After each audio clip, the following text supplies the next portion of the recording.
so don't hide out. We still have some people downstairs, but it's really important that we honor your time by running on time, starting on time, ending on time. What we're going to do as we get up and running is give two people that aren't panelists or involved in the program an opportunity to talk about their business. Two people. First up, do you want to? No? Anyone? Anyone? Yes, our wonderful events manager. 30 seconds or less, you know the rules. Hi, so I'm event managing today, but what I do Monday to Friday is I'm an architectural designer for a Coco creative studio. So if you've ever found yourself looking at your home and thinking, I don't know how to make this work, this isn't working, this looks, is this even worth me investing in? Like, should I do this, should I not? A Coco helps you figure out your space, figure out how to make it work before you spend the money. So we do layouts, we do 3D models of your space, we specify finishes, floors, walls, all that stuff, and you can really visualize and see, even if you're like purchasing a property as well, we do pre-purchase packages to help you make an informed decision and not waste your money and make sure your space works for you. So if you are after an architect, that's me, I'm an architect, come say hi. All right, we have time for one more. This is the starting a business slide with Emma. There you go. One more business. Come and say who you are, what you do. People are too shy. Come on. Everyone give her a round of applause. 30 seconds or less. Hi guys, my name is Tola and I'm currently building like a charity called We Build Restore, and we aim to help the homeless people and provide them with hope. So we don't just provide accommodation, but we provide support with budgeting, integrating communities. So we're looking for referrals, we're looking for funding in order to expand, and I'm happy to speak to anybody who can help. So I can help because the Redbridge Chamber of Commerce does have a charity and social sub-team. And we also have HLP, which is Healthy Living Projects, as a part of it. So I'm going to introduce Emma, and I'm also going to introduce Gemma to come to the stage. Emma will be hosting this session, which is starting a business, so she'll introduce all the guests. But as we go into this, I just want to, Gemma first, and then Emma. I just want to thank Gemma, who is from Redbridge Giving and has been amazingly helpful in putting together our first annual Redbridge Chamber of Commerce Awards. We had very little time to put it together, and you've been amazing. So I'm going to hand over to you, and you can announce the winner. And if you go over there, I'll hold it, and we can get a good photo with them and everything. Thank you. Oh, hello. Okay, so Redbridge Giving's been working on the award, as Anthony said. We worked with a panel of residents to shortlist the 3 nominees who would go on to the Chamber's vote. It was really brilliant to see how keen the panel were to ensure that the shortlist consisted of charities who really meaningfully and practically benefit the people of Redbridge. So, without further ado, the winners of this year's Redbridge Chamber of Commerce Charity of the Year Award are One Place East. Would you like to come up? We don't have any like cinematic music or anything. But we do. I know we should have had a drum roll. Next year, Yeah. next year we'll have a drum roll. Brilliant. You can take a picture with them. Oh. I know, I was just going to say, One Place East are a really great local charity. They're actually based quite near here. They do amazing work with disabled people, and maybe they can tell you a bit more about themselves, but I think it's so good that they've won this award. So.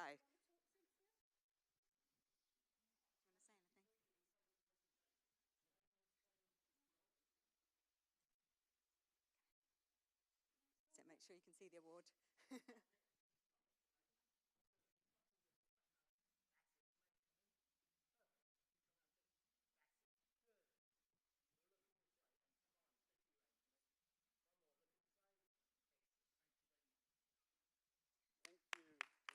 Come up.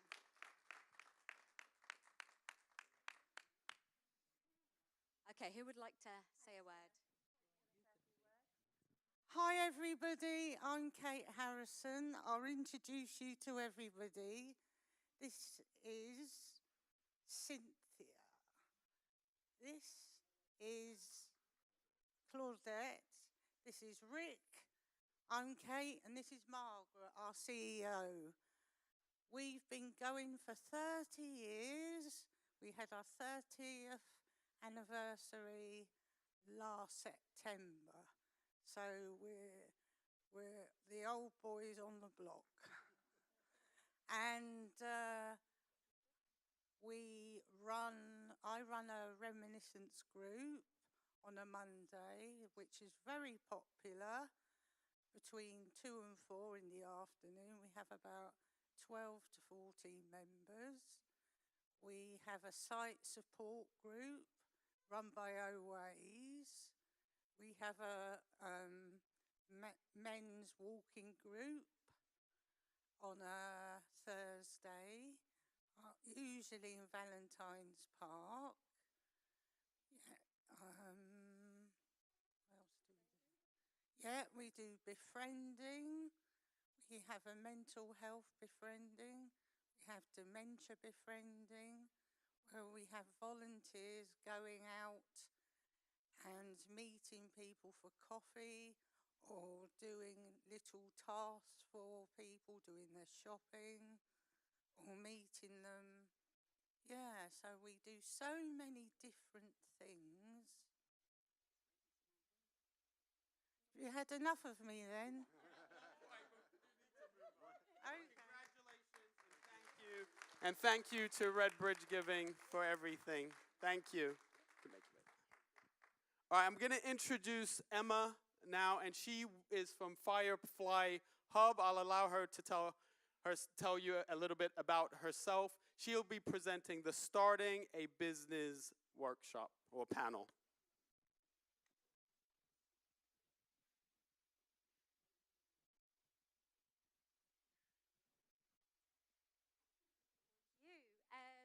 Good afternoon. I'm Emma Rollison, for those of you that have not met me before. I'm the founder of Firefly Hub Networking.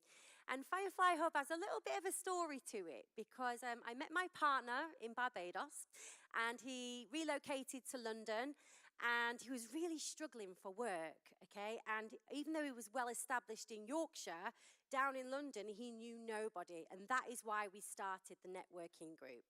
Within 6 months, he was fully self-sufficient of the leads that he got from networking. So when Anthony says to you, get involved today and take up the networking opportunities, you never know what doors are going to be opened. So really do try to speak to as many people as you can and really work out those synergies. So today we are here because we're starting a business, hopefully, or we're on that journey and we're here to support one another and take the most away from today as we can. And in order to do that, we need expertise. And luckily for you, we have a fantastic panel with a range of expertise, all ready to take you through their experiences so that you don't make the mistakes that a lot of us make as entrepreneurs, which is what we're here for. So, firstly, I'd like to welcome Simon Teague to the stage. Simon is a New Levels Results business coach, an executive coach as well. So welcome, Simon.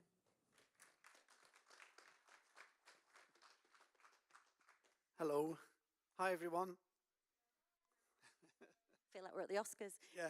Do you want to maybe take a seat? Yeah. Do you maybe want to sit You want me down? on the end? Yeah. Okay. And then next up, we have John Nimmen from Gravita, an accountant and business advisory service.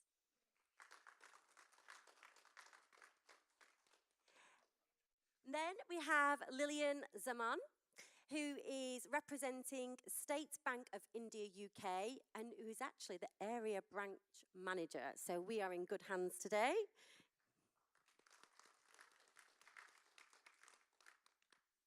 And last but not least, we have Chris Holt from Holt CX Consultancy. And he specialises in customer experience with your businesses. So welcome, Chris. No props. Oh, you have got a prop.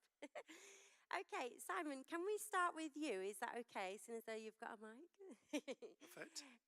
So when we start out in business, and I remember the journey, and it's taken me 3 years to get to the stage that I have.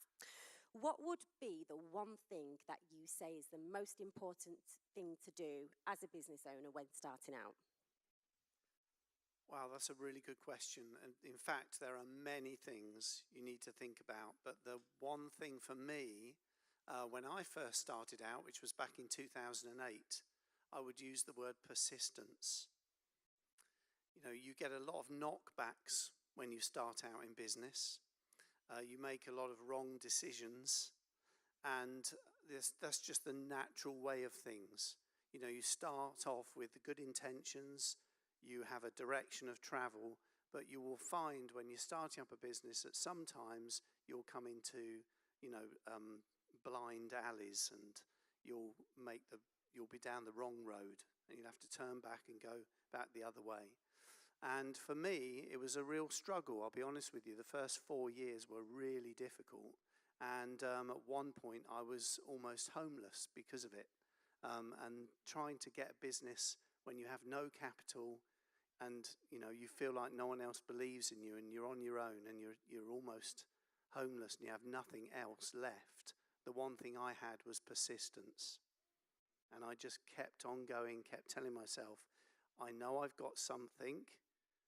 I don't quite know what it is, but I've got something that can help me get to where I want to be. And I just kept on going, and keep on believing in yourself.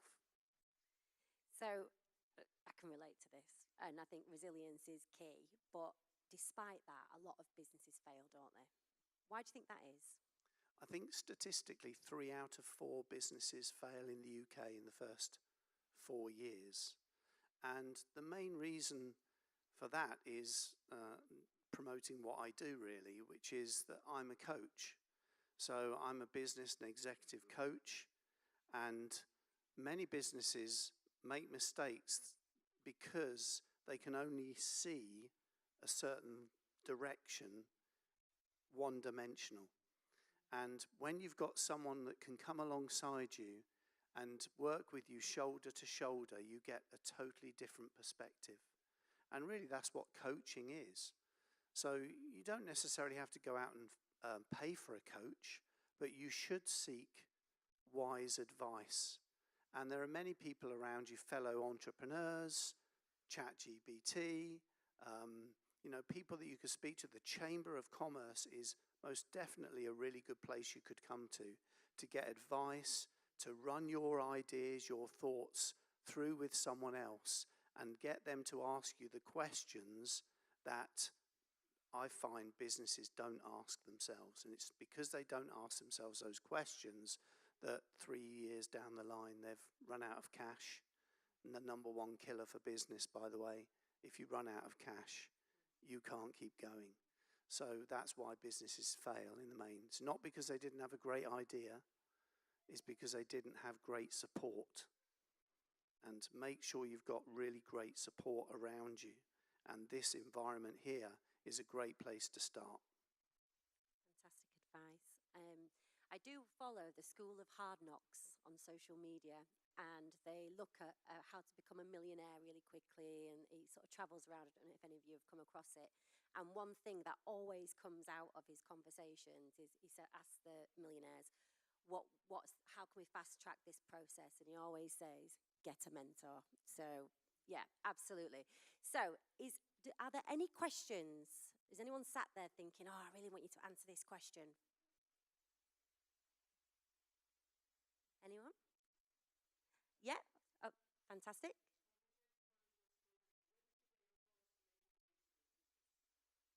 So the question is, when did I get my first major breakthrough in business? I went to, my background was in banking and finance. Welcome, fellow banker. And I just thought to myself, what am I doing trying to build my business on my own? So I went back to my roots a little bit. I went back to my network, people that knew me. You know, what you find in business is that it's much easier to sell to people that know you like you, and trust you. A lot of people knew me, but they didn't necessarily like me. And a lot of other people knew me and maybe liked me, but they didn't know whether to trust me. And I was trying to sell to that market. So my breakthrough came when I realized this whole thing around know, like, and trust, especially if you're a service industry business, yeah? And so I went right back to the people that knew me, liked me, and trusted me. And it wasn't very long before they were phoning me up saying, Simon, you're doing coaching, right? I said, yes. It wasn't for them, but it was for someone they knew. And they would say, would you pick up the phone to this person because they really need some help right now? And it wasn't long before the number of referrals, which is where I get most of my business, started to come on stream and turn things round. Great question, by the way. Thank you. Yeah, fantastic. I think referral partners are really good, and that's what comes out of networking as well. So for those that are new to that term, it's when business owners are in contact with the clients that need your services. And so, for example, a business coach might recommend an accountant when they start looking at the figures and know that they need help with their cash flow and getting everything in order. Which brings me on to John. So, John, somebody's starting out in business and they're starting to make progress and they're wondering whether they should be a limited company or operate as a sole trader. How would they make that decision? Well, firstly, thank you everyone for being here and excited to be here. I am Redbridge born and bred, so it's a really interesting, great to see so many different Redbridge businesses. It's a lot of the answers and we're going to give are based on facts or maybe not. I think with what Simon's done really well is say that everything is quite nuanced, and this is a really nuanced question. Historically, I think accountants straight away would say you're turning over a certain amount of money, you're making a certain amount of profit, incorporate. And it's right for many reasons, but actually one of the reasons, which would be the main one normally, is tax, right? But obviously, as we know, taxes are rising, and that gap now between tax of running through a limited company or tax of running through a sole trader is getting very, very small. In fact, sometimes you're worse off. So it isn't a straightforward computer says question. I think what you've got to look at most and foremost is how it suits you as a business owner. Again, business coach, bank, see people, cash flow is an issue, but our fundamental biggest problem is that most of you here today, this money is yours. You need it. You focus your life on it. Does a limited company with the stipulations that come with it, the money is actually the company's and so forth. Does it work for you? That'd be a number one factor. Another factor is what is your business? Are you protecting an asset? Are you protecting some sort of IP? Are you going to monetize something in the future? A limited company is a good route for that. But the main one reason is fundamentally is if you are dealing with the public maybe or with creditors, customers, you have that veil of incorporation as a limited company. And that protects you as long as you're behaving yourselves as directors, not acting improperly. That protects you. That if you're unfortunately, as Simon says, businesses do fail. Having the incorporation protects you by creating a separation between you as director and shareholder and the company itself being its own entity. So that's a really practical factor. Another reason is obviously that there are many benefits available as being a limited company through a tax system, such as benefits such as having a car, particularly electric cars, which are great if you want to save a bit of money. If you have private medical health, if you've got family members that you're going to offer a few spare hours to every now and then, you can pay them through limited companies a tax deductible expense. There are many factors to do it. It's not a simple answer, and that's why come and talk to accountants, talk to advisors, talk to coaches, talk to solicitors, talk to whoever. But I'm going to contradict Simon here. When it comes to this sort of stuff, don't talk to ChatGPT without talking to somebody else first of all. That's not the answer. And we have that, we're very practical. We get a lot of people coming, but AI says this and AI says that. But fundamentally, it's talk to an accountant about this sort of question or another business accredited person. Absolutely, and I think we always face the challenge as well with what accounts cost, right? Coming to an accountant and coming to a business coach, and we have to really look at every cost associated with the business when we're starting out. Because some of us are doing it on a shoestring, right? And we have to really look after the pennies. So at what point do you think, as somebody who's starting out in business, would they say, okay, I've hit that point now I need an accountant? We are incredibly respectful of the balance between cost and the value you're getting for it. This compliance point isn't cheap, and fundamentally, actually, not going to sit here and say I do compliance better than any other firm you may be using. All accountants do compliance. That's what we do. But the difference is the expertise that comes with it. And I think you have to balance the value of yourself or another firm or any firm doing it over the risks, the costs, of course, but fundamentally the risks that come with it. There are many things that we can all sit here and do. We can all incorporate a company by logging onto Companies House. We can all log onto HMRC and set up a gateway and VAT register your business. We can all set up a payroll scheme. But if you get that one bit of information wrong, HMRC could pick on it. And then the cost of unpicking it is where that risk of you doing it yourself over contacting an expert is unfortunately where you pay more for getting it wrong in the first place. As of anything, it's very nuanced, and we are here to help you out along the way and offer our expertise in doing such things. And we're a firm that likes to think that we are here for your whole journey, very holistic. You know, we offer obviously payroll additionally, or payroll, bookkeeping, all that sort of stuff. But again, most accountancy firms do. We also offer HR services, but we see ourselves more as the advisors along the journey. And I think when you're appointing an accountant, exactly as what Simon has already said, it's got to be someone you trust. There's stats out there that say accountants normally are a business's number one advisor, the person they turn to, because not everyone's got a business coach. Although I see more and more people have it, but most people will have an accountant. And you've got to trust the person who's giving you that tax advice. And it shouldn't just be 9 months later. It should be proactive. It should be timely. It should be there when it matters, not after the horse has bolted, so to speak. Yeah, and I think often, when you're faced with, say, okay, my fees are £800, you can initially say, oh, that's such a big cost, I'm going to have to think about it. But often when it gets to end of year and you need your accountant, often they can save you a lot more than the fee, knowing how to submit tax returns and do everything associated with the accounts. So fantastic. Are there any questions in the audience for John? Anybody wondering whether you need an accountant at the moment? Anybody want to share what stage of business they're at? No?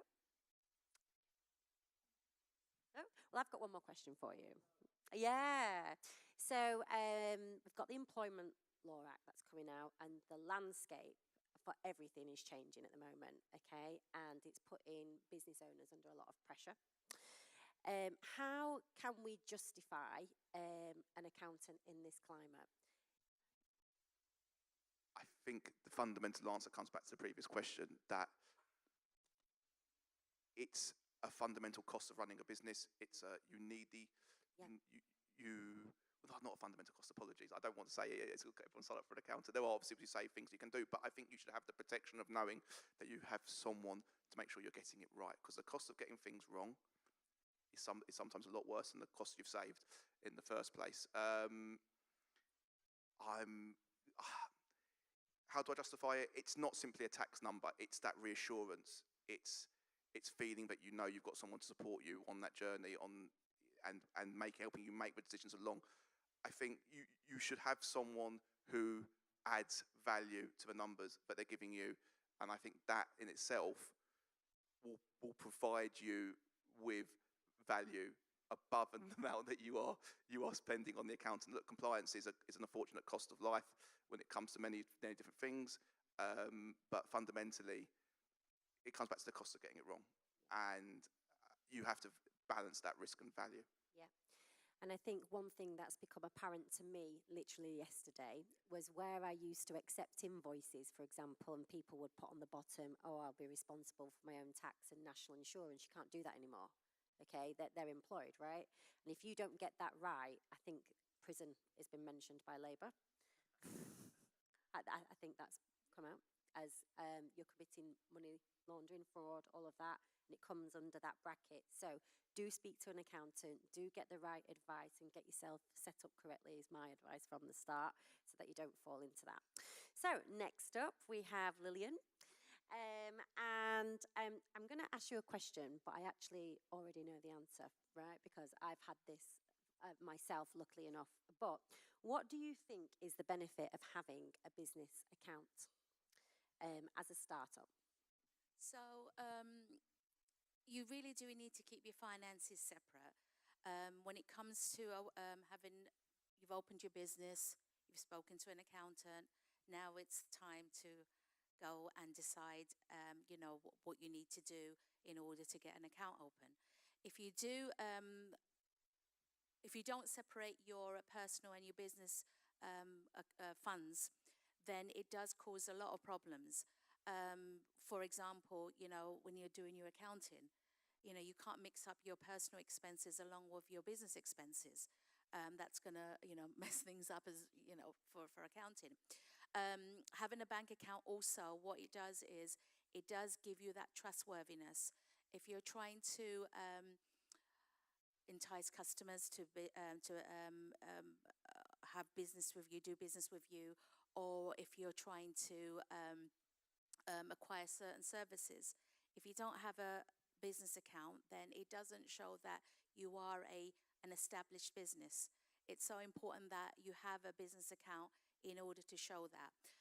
Also, if you're looking for payroll, doing your taxes, accounting, any kind of credit worthiness, you do need to establish your business through a bank account.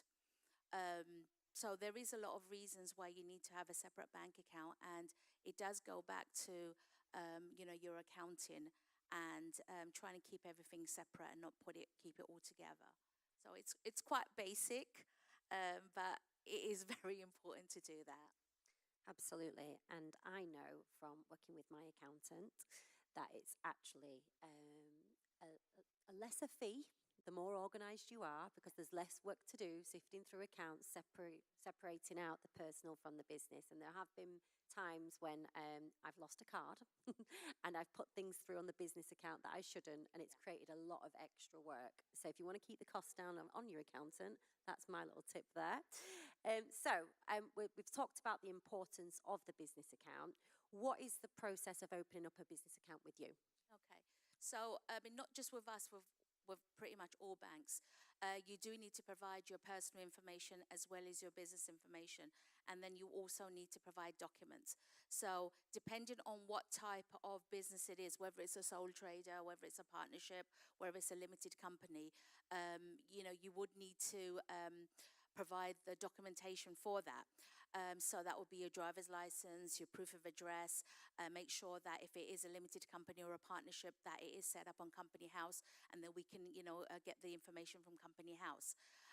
So pretty much, hopefully, it's a straightforward business, and the documents that you provide doesn't, open up to more questions. But proof of address, proof of ID, and making sure that you have registered your company if it is a limited or partnership company. Lovely. And are there any questions that we've not covered yet?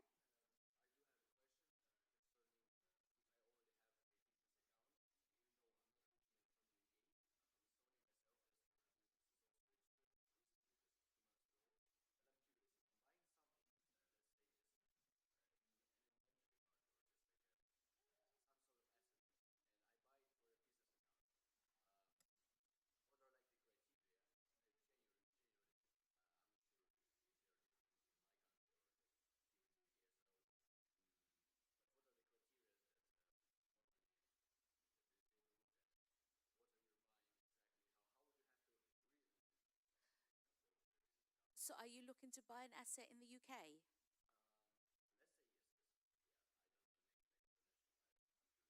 Okay. And you're going to be buying that asset as a business? Okay. You would need to register a business in the UK first. So even though you have a business that's established, back in Estonia, you would need to register a business here.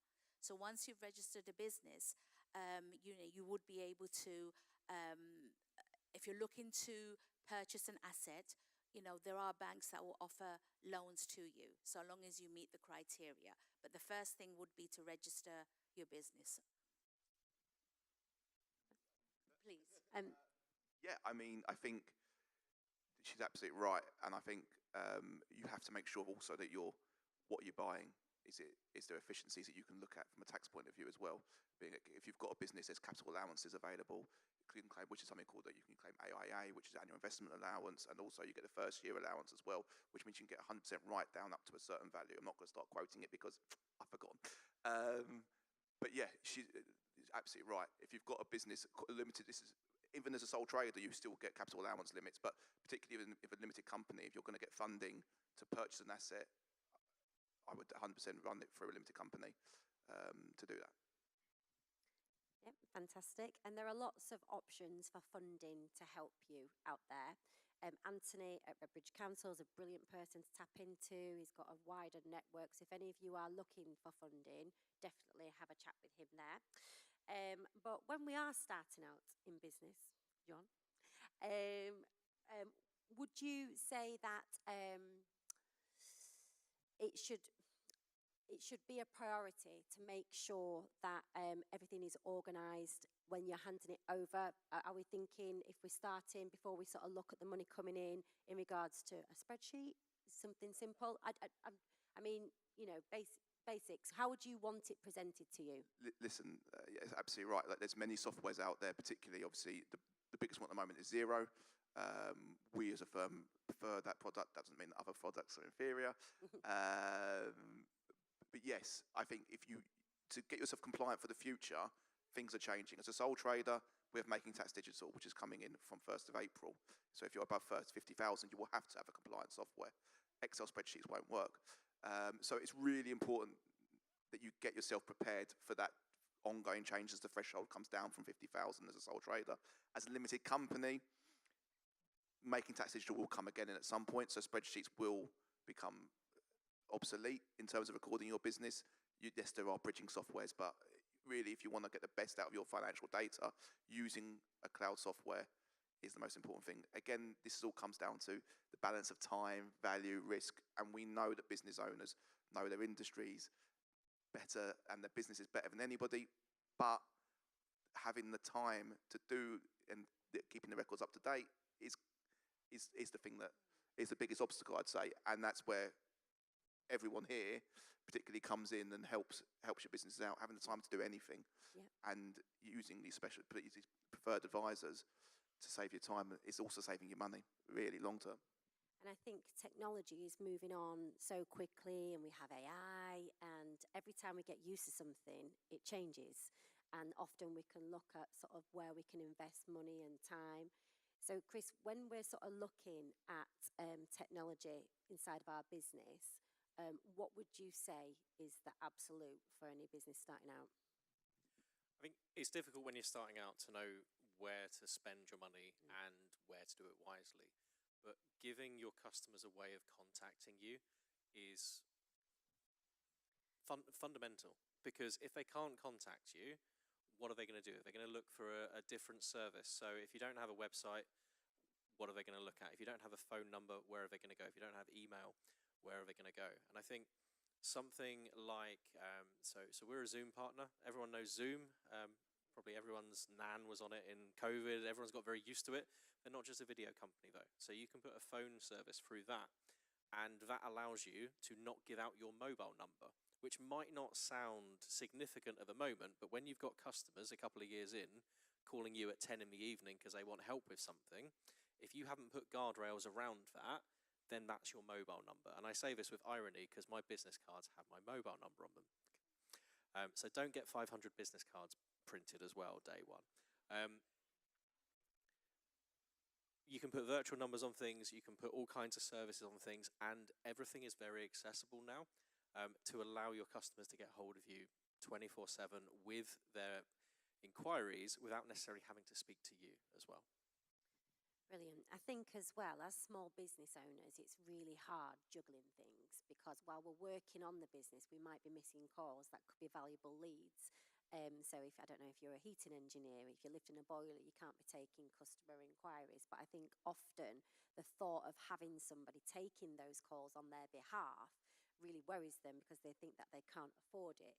How big a business do we have to be able to invest in sort of a call centre or, an answering service? So, a single person now. Realistically, you don't have to have deep pockets to invest in the technology. So, the virtual agent solutions, so you might think of them as bots, they've really come on when we talk about where technology is now. I'm only months away from being able to put my own voice into my virtual assistant, so it sounds like me. Maybe won't have the level of sarcasm I have potentially.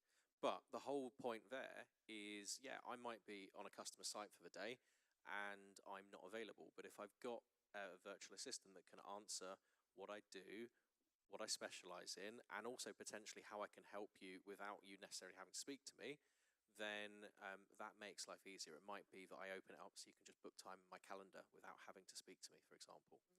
All of that means you're not losing that potential customer, because if that customer is contacting you, if you don't get back to them, they are going to go elsewhere ultimately. And it's, can you afford that? 100%. I think the stat is if you reply to somebody within 5 minutes, you're 95% more likely to get that job. So if you've got a bot or some system in place where somebody's answering those inquiries and warming them up for you, you're then not going to lose that lead if you are lifting a boiler or doing something that you can't take your attention away from. So are there any questions for Chris that you wanted to ask? Maybe you're thinking about implementing some technology inside your business and you're wondering what might be the best fit for you. Yep.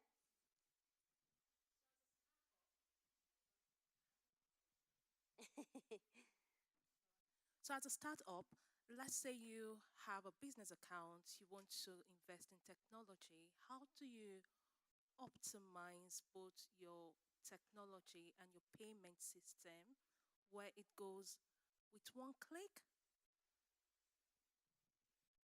So, depends on what you're doing. If you're operating commerce, you might look at a Shopify or is it Dojo and the various other card machines, for example. They're all very easy to use. There's like a dozen of them that you can get off the shelf now and just use them straight with the phone. Don't even need a card reader nowadays. You can just use your phone and it will use the chip in that to take payment, which scares me slightly. If I think 10, 15 years ago, what we were doing. In terms of optimizing your technology, your investment in your technology is a business cost, and as John will say, that's something that it goes against the cost of your business, so that's tax benefit as well. Just to echo Chris has just said, there's now, if you set your cloud accounting up correctly, be it with all your different applications, your ecosystem, as it would, you've got Shopify, you've got whatever your bank is with, and all the other payment solutions, they all come in together. All these add-ins will come back together and give you this financial picture of health or otherwise. And it's really important. That's the brilliance of tech where we sit now as starting a new business today, is you can sync all that into one function. I think everything everybody here is saying about all these different, different platforms and things, it all comes into this one piece that gives you that knowledge and how your business is doing and what's coming out of it. Brilliant. I think as well, you mentioned before websites as one of the key places that people might go if they're considering your services, to your website to check your credibility, have a little look around on socials, make sure you're present. I, for one, get really frustrated when I go to a website and I can't find what I'm looking for. And sometimes they do these campaigns on Facebook, don't they, where you click on it and you think that looks good, that I need that. And then the landing page doesn't represent what you see on Facebook. If all of us were going to go on a journey to start thinking about the customer experience, what would you say is the number one thing to start with in order for us to give value straight away to those that are looking for us? Make it easy. Yeah. Make it really easy so that your customer can't go away or won't go away. I'm like you. The moment I'm on a website and I can't find what I need to, I throw my toys out. I go to Google, I go to ChatGPT, find a competitor, I go and find what I need to in the moment. So one, it's have a good website, but also have the right tools to make your life easier. So I'm going to introduce a prop. There's a QR code on there. If you would like to give that a scan, that will take you to an example virtual agent. So we created a virtual agent for this event. We called it Bridgie, after Redbridge. And this bot will answer your questions about this event. And what we've done is taken the website and put it into a bot, because also people are lazy. Let's face it, we're all lazy. We want things to be easier and quicker than it was 10 minutes ago. So here, instead of you having to trawl through a website to find information, you can just ask a bot an experience. So it doesn't go to a full website, it goes to a chat, and you can ask questions, so it doesn't go to the East London site. We've also got one down on our stand where it's voice. So exactly the same build, we take all of that information and you can just go, hey, so can I bring my dog to the event? That was one of the questions my wife asked when we were testing it. Random things, and if you've got the information there, you just put it in the hands of your customers easier, and then the goal is to then give them a path so they can then transact. So we contain it within that experience, or we elevate it to a human so that that customer doesn't go cold. That's fantastic, and I think the amount of money sometimes you can spend on sort of somebody being sat there to answer these inquiries, to have it automated and not to have to worry about it and know that that's taken care of, is of massive value. Did you have a question?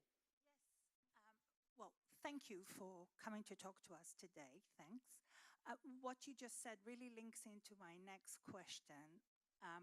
So basically, we are operating in a very competitive arena. So how do I ensure that our site is AI ready?